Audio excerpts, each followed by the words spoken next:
Jopin kirja luku 5. Huuda vain, onko ketään, joka sinulle vastaisi? Kenenkä pyhän puoleen kääntyisit?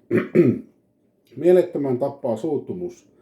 Tyhmän surmaa kiivaus. Minä näen mielettömän juurtuvan, mutta äkkiä sain huutaa hänen asuisiansa kirousta. Hänen lapsensa ovat onnesta kaukana. Heitä poljetaan portissa eikä auttoja ole. Ja mikä he ovat leikanneet, syö nälkäinen, ottaa sen vaikka onnentappuroista, ja janoiset tavoittelevat heidän tavaraansa. Se onnettomuus ei kasva tomusta, eikä vaiva verso maasta, vaan ihminen syntyy vaivaan, ja kipinät, tiekin lapset lentävät korkealle, mutta minä ainakin etsisin Jumalaa ja asettaisin asiani Jumalan eteen. Hänen, joka tekee suuria tutkimattomia tekoja, ihmeitä ilman määrää, joka antaa sateen maan päälle ja lähettää vettä vainioille, että hän korottaisi alhaiset ja surevaiset kohottaisivat onneen. Hän tekee kavalaan hankkeet tyhjiksi, niin ettei mikään menesty heidän kättensä alla. Hän vangitsee viisaat heidän viekkauteensa, oveillaan juonet raukeavat. Päivällä he joutuvat pimeään ja hapuilevat keskipäivällä, niin kuin yöllä, mutta köyhän hän pelastaa heidän suunsa miekasta, auttaa väkevän kädestä, ja niin on vaivaisella toivo, mutta vääryyden täytyy sulkea suunsa. Katso, autua se ihminen, jota Jumala rankaisee. Älä siis pidä halpana kaikkivaltian kuritusta, sillä hän haavoittaa ja hän sitoo, lyö murskaksi, mutta hänen kätensä myös parantavat. 6 hädästä hän sinut pelastaa, ja 7 ei onnettomuus sinua kohtaa. Nälän hädässä hän vapauttaa sinut kuolemasta ja sodassa miekan terältä. Kielen ruoskalta sinä olet turvassa, etkä pelkää kun hävitys tulee. Hävitykselle ja kalliille ajalle sinä naurat, etkä metsänpetoja pelkää. Sillä kedon kivien kanssa sinä olet liitossa, ja metsän pedot elävät rauhassa sinun kanssasi. Saat huomata, että majasi on rauhoitettu, ja kun tarkastat asuinsijaasi, et sieltä mitään kaipaa. Ja saat huomata, että sinun sukusi on suuri, ja vesasi runsaat kuin ruoho maassa. Ikäsi kypsyydessä sinä menet hautaan, niin kuin lyhde korjataan ajallansa. Katso, tämän olemme tutkineet, ja niin se on. Kuule se, ja ota sinäkin sitä vaari.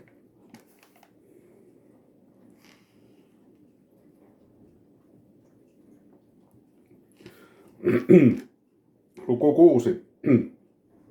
Job vastasi ja sanoi, oi, jospa minun suruni punnittaisiin ja kova onneni pantaisiin sen kanssa vaakaan, sillä se on nyt raskaampi kuin meren hiekka, sen tähden menevät sanani harhaan. Sillä kaikkivaltian nuolet ovat sattuneet minuun. Minun henkeni juo niiden myrkkyä. Jumalan kauhut ahdistavat minua. Huutaako villiaasi vihannassa ruohikossa? Ammuuko härkä rehuviljansa ääressä? Käykö äitelää syöminen ilman suolaa? Tahi onko makua munavalkuaisessa? Sieluni ei tahdo koskea sellaiseen. Se on minulle kuin saastainen ruoka. Oi, jospa minun pyyntöni täyttyisi ja Jumala toteuttaisi minun toivoni. Jospa Jumala suvaitsisi musertaa minut, vietää kätensä ja katkaista elämäni langan. Niin olisi vielä lohdutuksenani ja ilosta minä hipähtäisin. Säälimättömän tuskan alla, etten ole kieltänyt pyhän sanoja. Mikä on minun voimani, että enää toivoisin, ja mikä on loppuni, että tätä kärsisin? Onko minun voimani vahva kuin kivi? Onko minun ruumiini vaskea? Eikö minulla ole enää mitään apua? Onko pelastus minusta karkonnut? Tuleehan ystävän olla laupias nääntyvälle, vaikka tämä olisikin hyljennyt kaikkivaltian peloon. No veljeni ovat petolliset, niin kuin vesipuro, niin kuin sadepurot, jotka juoksevat kuiviin. Ne ovat jääsohjusta sameat, niihin kätkeytyy lumi. Auringon pahtaessa ne ehtyvät. Ne häviävät paikastansa helteen tullen. Niiden juoksun urat mutkistuvat ja ne haihtuvat tyhjiin ja katoavat. Teeman karavaanit tähystelivät, Seban matkuet odottivat niitä. He joutuivat häpeään, kun niihin luottivat. Pettyivät perille tullessansa. Niin te olette nyt tyhjänveroiset. Te näette kauhun ja peljästytte. Olenko sanonut? Antakaa minulle ja suorittakaa tavaroistanne lahjus minun puolestani. Pelastakaa minut vihollisen Vallasta ja lunastakaa minut väkivaltaisten käsistä. Opettakaa minua niin minä vaikenen, neuvokaa minulle, missä olen erehtynyt. Kuinka tehoakaan oikea puhe, mutta mitä merkitsee teidän nuhtelunne? Jotteko nuhdella sanoja? Tuultahan ovat epätoivoisen sanat. Arvostakin te heittäisitte arpaa ja hieroisitte kauppaa ystävästänne. Mutta suvatkaa nyt kääntyä minuun. Minä totisesti en valehtele vasten kasvojanne. Palatkaa. Älköön vääryyttä tapahtuko. Palatkaa vielä. Minä olen oikeassa siinä. Olisiko minun kielelläni vääryys? Eikö suullakieli tuntisi, mikä turmioksi on?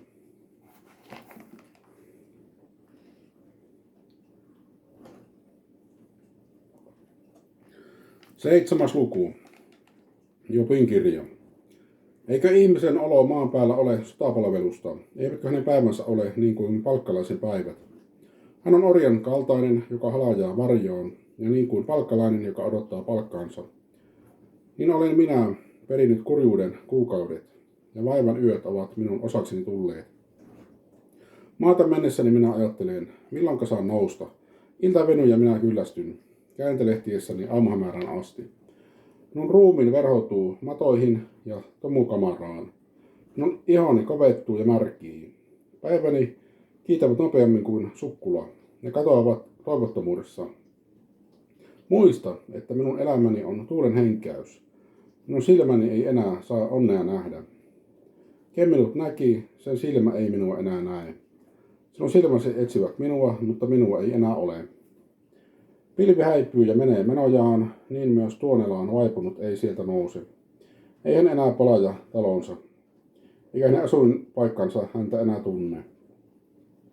Niin en minäkään hillitse suutani, minä puhun henkeni ahdistuksessa, minä valitan sieluni murheessa.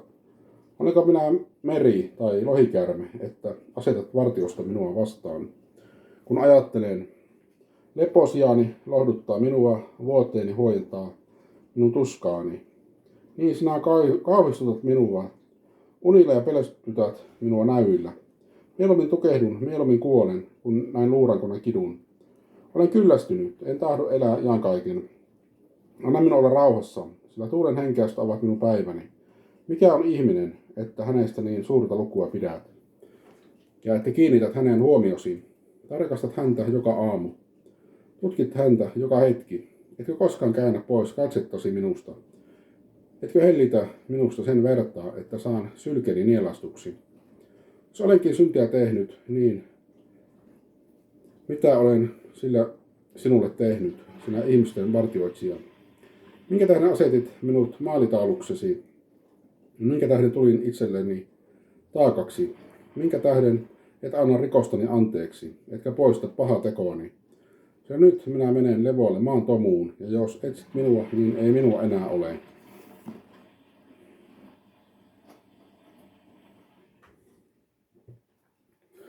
Jobin kirja luku 8. Sitten suuhilainen Bildad lausui ja sanoi, kuinka kammo sinä sen kaltaista haastat, ja suusi puheet ovat kuin raju myrsky. Jumalako vääristäisi oikeuden, kaikki valtiosko vääristäisi vanhurskauden. Jos lapsesi tekivät syntiä häntä vastaan, niin hän hylkäsi heidät heidän rikoksensa valtaan. Jos sinä etsit Jumalaa ja annat kaikki valtiota armoa, jos olet puhdas ja rehellinen, silloin hän varmasti heräjää sinun avuksesi ja asettaa entiselleen sinun vanhurskautesi asunnon.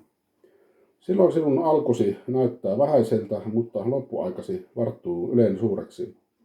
Sillä kysyppä aikaisemmalta sukupolvelta tarkkaa, mitä heidän isänsä ovat tutkineet.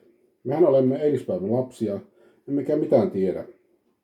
Päivämme ovat vain varjo maan päällä.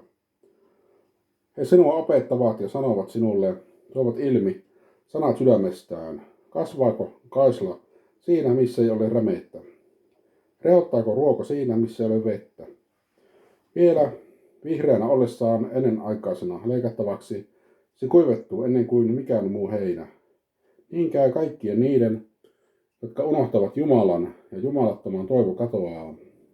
Hänen, jonka uskallus on langan varassa, jonka turvana on hämähäkin verkko. Hän nojaa talonsa, mutta se ei seiso. Hän tarttuu siihen, mutta se ei kestä. Hän on päivänä auringon paisteessa ja hänen vesansa leviävät yli puutarhan. Hänen juurensa kietoutuvat kiviroukkioon, hän kiinnittää katseensa kivitaloon.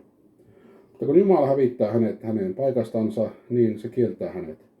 En ole sinua koskaan nähnyt. Katso. Siinä oli hänen vaelluksensa ilo. Ja tomusta kasvaa toisiaan. Katso, Jumala ei hylkää nuhteetonta eikä tartu pahantekijän käteen. Vielä hän täyttää sinun suusi naurulla ja huulesi riemulla.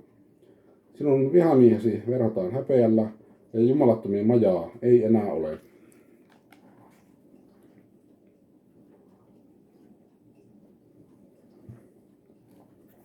Jobin kirja luku 9. Job vastasi ja sanoi, totisesti minä tiedän, että niin on. Kuinka voisi ihminen olla oikeassa Jumalaa vastaan? Jos ihminen tahtoisi riidellä hänen kanssaan, ei hän voisi vastata hänelle 1,000. Hän on viisas mieleltään ja väkevä voimaltaan, joka on iskotellut häntä vastaan ja jäänyt rankaisematta. Hän siirtää vuodet äkki arvaamatta, hän kukistaa ne vihassansa. Hän järkyttää maan paikaltaan ja sen patsaat vapisevat. Hän kieltää aurinkoa ja se ei nouse, ja hän lukitsee tähdet sinetillään. Hän yksinänsä levittää taivaat ja tallaa merenkuohun kukkuloita. Hän löi seulaset ja Kalevan miekan Otavan ja eteläiset tähtitarhat. Hän tekee suuria, tutkimattomia tekoja, ihmeitä ilman määrää. Katso, hän käy ohitseni, enkä minä häntä näe. Hän liittää ohi, enkä minä häntä huomaa. Katso, hän tempaa saaliinsa. Kuka voi häntä estää? Kuka sanoo hänelle, mitä sinä teet? Jumala ei taltu vihastansa. Hänen allensa vaipuvat Rahabin auttajat. Minäkö sitten voisin vastata hänelle, valita sanojani häntä vastaan? Vaikka oikeassa olisin, en saisi vastatuksi. Minun täytyisi tuomariltani armoa anoa. Jos minä huutaisin, ja hän minulle vastaisikin, en usko, että hän ottaisi korviinsa huutoani, hän, joka ajaa minua takaa myrskytuulessa, ja lisää haavojeni lukua syyttömästi, joka ei anna minun vetää henkeäni, vaan täyttää minut katkeralla tuskalla. Jos väkevän voimaa kysytään, niin hän sanoo, tässä olen. Mutta jos oikeutta, niin kuka vetää minut tilille? Vaikka olisin oikeassa, niin oma suuni tuomitsisi minut syylliseksi. Vaikka olisin syytön, niin hän kuitenkin minut vääräksi tekisi. Syytön minä olen, en välitä hengestäni, elämäni on minulle halpa. Yhden tekevää kaikki, sen tähden minä sanon. Hän lopettaa niin syyttömän kuin syyllisenkin. Jos ruoska äkkiä surmaa, niin hän pilkkaa viattomaan epätoivoa. Maa on jätetty jumalattomaan valtaan, hän peittää sen tuomarien kasvot. Ellei hän, kuka sitten? Minun päiväni rientävät juoksijata, nopeammin pakenevat onnea näkemättä. Kiitävät pois niin kuin ruokovenheet, niin kuin kotka, joka iskee saaliiseen. Jos ajattelen, tahdon unohtaa tuskani, muuttaa muotoani ja ilostua, niin minä kauhistun kaikkia kipujani. Tiedän, että tulista minua viattomaksi. Syyllisenä täytyy minun olla, miksi turhaan itseni vaivaan. Jos vaikka lumessa pesetyisin ja puhdistaisin käteni lipeällä, silloinkin sinä upottaisit minut likakuoppaa niin, että omat vaatteeni minua innoittaisivat. Sillä ei ole hän ihminen niin kuin minä, voidakseni vastata hänelle ja käydäksemme oikeutta keskenämme. Ei ole meillä riidan ratkaisijaa, joka laskisi käteensä meidän molempien päälle ja ottaisi hänen vitsansa pois minun päältäni, niin ettei hänen kauhunsa peljättäisi minua. Silloin minä puhuisin, enkä häntä pelkäisi. Sillä ei ole mitään sellaista tunnollani.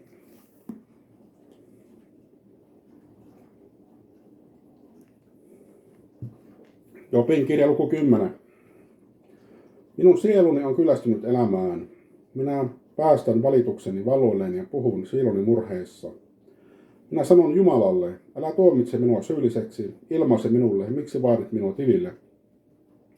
Onko sinulla hyötyä siitä, että teet väkivaltaa, että oman käsialasi hylkäät, mutta valaiset jumalattomaan neuvoa? Onko sinulla lihan silmät, katsotko niin kuin ihminen katsoo? Ovatko sinun päiväsi niin kuin ihmisen päivät? Ovatko vuotesi niin kuin miehen vuodet? Koska etsit vääryyttä minusta ja tutkit minun syntiäni. Vaikka tiedät, etten ole syyllinen ja ettei ole ketään, joka sinun käsistäsi auttaa. Sinun käteesi ovat minut luoneet ja tehneet yhtä kaikki minut perin juurin tuhoat. Muista, että sinä olet muovaillut minut niin kuin saveen, ja nyt muutat minut tomuksi jälleen. Etkö sinä valannut minua niin kuin maitoa, juoksuttanut niin kuin juustoa? Sinä puetit minut nahalla ja lihalla, ja kudoit minut luista ja jänteistä kokoon. Elämän ja armon olet sinä minulle suonut, ja sinun huolenpitosi on varjellut minun henkeni. Kun sinä kätkit sydämeesi tämän, minä tiedän, että tämä oli sinun mielessäsi. Jos minä syntiä teen, niin sinä vartioisit minua, ja minun rikostani et anteeksi antanut. Jos olisin syyllinen, niin voi minua. Vaikka olisin oikeassa, en kuitenkaan voisi päätäni nostaa, häpeästä kylläisenä ja kurjuttani katsellen. Jos minun pääni nousee, niin sinä ajat minua niin kuin leijona ja teet yhä ihmeitäsi minua vastaan. Sinä hankit yhä uusia todistajia minua vastaan ja vihasi minuun kasvaa. Sinä tuot vereksiä joukkoja minun kimppuuni. Miksi toit minut ilmoille äitini kohdusta? Jos olisin kuollut ihmisilmän näkemätönnä, niin minä olisin, niin kuin minun ei olisi ollutkaan. Minut olisi kannettu äidin kohdusta hautaan. Ovathan päiväni vähissä, hän antakoon minun olla rauhassa. Hän kääntyköön minusta pois, että hiukkasen ilostuisin, ennen kuin lähden ikinä palajamatta. Pimeyden ja synkeyden maahan, jonka pimeys on synkkä, pilkkopimeä ja sekasorto, ja jossa vaikeneminenkin on pimeyttä.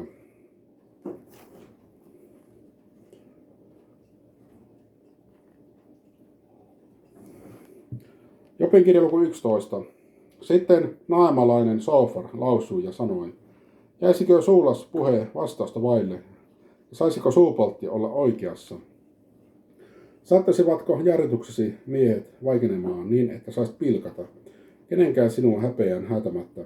Sanoithan, minun opetukseni on selkeä, minä olen puhdas sinun silmissäsi, mutta jospa Jumala puhuisi ja avaisi huulensa sinua vastaan ja ilmaisisi sinulle viisauden salaisuudet, että hänellä on ymmärrystä monin verroin. Silloin huomaisit, että Jumala on painanut unhoon montakin pahaa tekoasi. Sinäkin käsittäisit Jumalan tutkimattomuuden, tai pääsisit kaikkivaltion täydellisyydestä perille. Se on korkea kuin taivas, mitä voit tehdä, syvempi kuin tuonela, mitä voit ymmärtää. Se on pitempi kuin maa, laveampi kuin meri. Ja jos hän liittää paikalle ja vangitsee ja kutsuu oikeuden kokoon, niin kukaan voi häntä estää. Sillä hän tuntee valheen miehet, vääryyden hän näkee tarkkaamattakin. Onttopäinen mies voi viisastua ja villiaasin varsa ihmistyä. Jos sinäkin valmistat sydämesi ja ojennat käteesi hänen puoleensa, mutta jos kädessäsi on vääryys, heitä se kauas. Äläkä anna petoksen asua majoissasi. Silloin saat kohottaa kasvosi ilman häpeän tahraa. Olet kuin vaskesta valettu, etkä mitään pelkää. Silloin unhotat onnettomuutesi, muistelet sitä kuin vettä, joka on virrannut pois. Elämäsi selkenee kirkkaammaksi keskipäivää. Pimeänkin aika on niin kuin aamunkoitto. Sinä olet turvassa, sillä sinulla on toivo. Tähystelet, käyt turvallisesti levolle. Asetut makaamaan kenenkään peljättämättä. Ja monet etsivät sinun suosiotasi. Mutta jumalattoman silmät raukeavat, turvapaikka on heiltä mennyt, ja heidän toivonsa on huokaus.